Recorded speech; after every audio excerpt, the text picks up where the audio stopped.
विश्व भर का बौद्ध का अभी बौद्ध धर्म ने संसार में पूरा अपना जड़ बनाना शुरू कर दिया है। अब आगे जाइए, ऑस्ट्रेलिया में मेलबोर्न पूरा बुद्धिस्ट हो चुका है, कनाडा बुद्धिस्ट हो चुका है।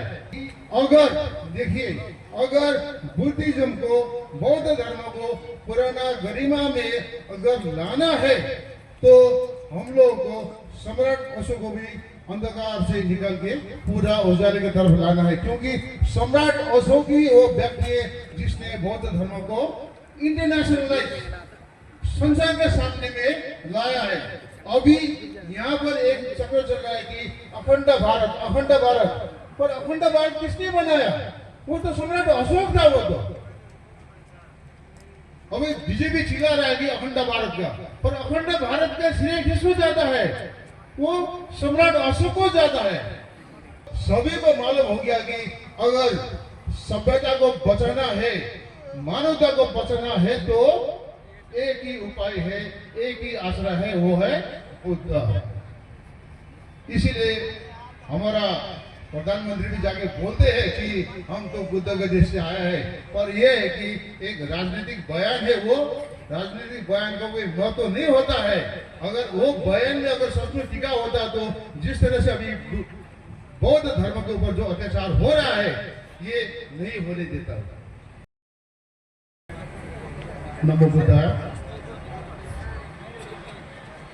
आज का दिन बहुत ही खास लग रहा है, क्योंकि देखिए भारत में बौद्ध धर्म पूरा खत्म हो गया। कैसे खत्म हो गया? ये ब्राह्मण बाग का एक सुनियोजित षड्यंत्र के तहत, और उसी सुनियोजित षड्यंत्र के तहत राजा अशोक को भी गुमनाम में भेज दिया। राजा अशोक भी इतने बड़ा महासम्राट, इतने बड़ा हस्ती, संसार द्वारा माना गया व्यक्ति। छोटे में जब हम थे तो हम लोग पढ़ते थे कि among the 10,000 monarchs, the name of Ashoka will ever shine in the sky. अगर 10,000 सम्राटों के बीच में अकेला सम्राट अशोक का नाम गूंजता रहेगा। ये हम लोग ने हिस्ट्री में पढ़ते थे।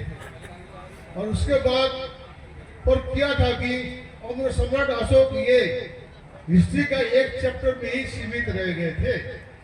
हमको ताजुब लगता है, ये सम्राट अशोक का अशोक स्तंभ हमने कंधा में बहुत सालों तक लटकाया।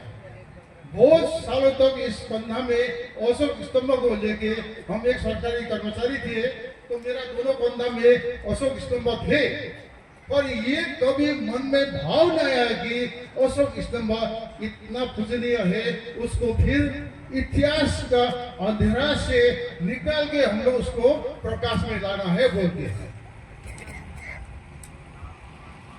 हम आज अभी सभी को इस प्रयास की अशोक राजा को, अशोक सम्राट को जिस तरह गुमनामी में एक षड्यंत्र के तहत भेजा गया, उसको उजागर के लिए, उसको निकालने के लिए आप जिस तरह से यहाँ पर सौभाग्य सम्मिलित हुआ है, उसके लिए हम आपको तहे दिल से धन्यवाद देते हैं। क्योंकि अगर देखिए, अगर बुद्धिज्म को, बौद्ध धर्म को पुराना गरिमा में अगर लाना है तो हम लोग को सम्राट अशोक को भी अंधकार से निकल के पूरा उजाले की तरफ लाना है, क्योंकि सम्राट अशोक ही वो व्यक्ति है जिसने बौद्ध धर्म को इंटरनेशनलाइज संसार के सामने में लाया है।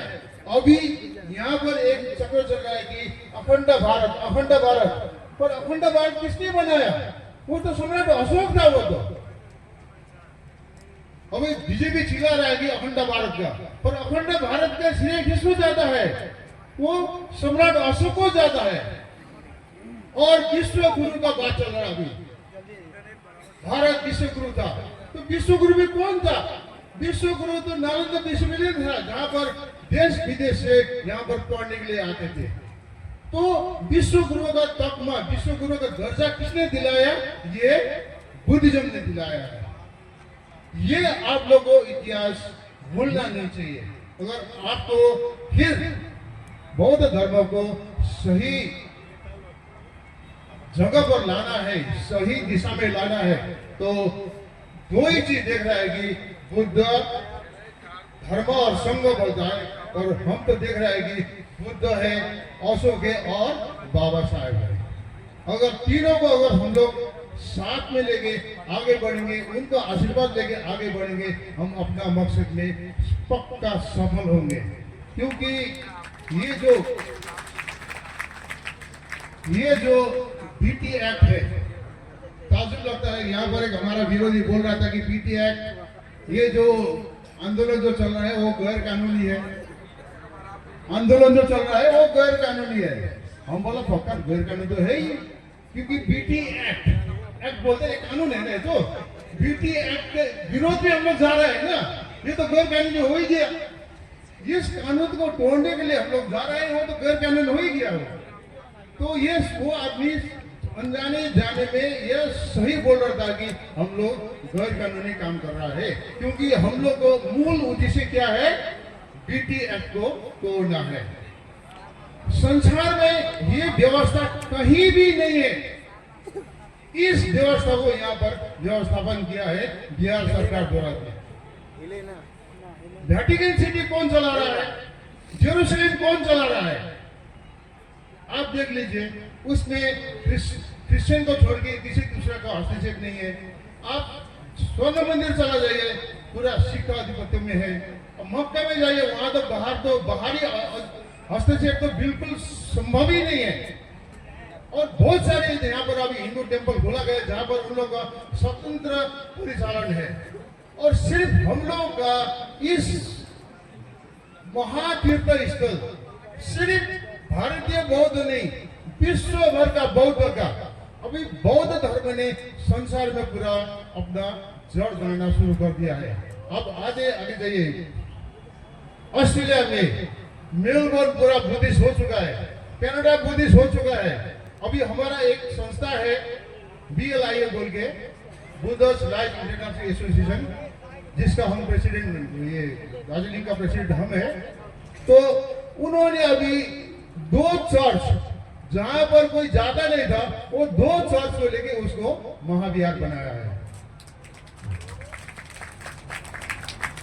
तो ये जो बुद्ध का प्रभाव, बुद्ध का शिक्षा को अभी सभी ने समझना शुरू किया है।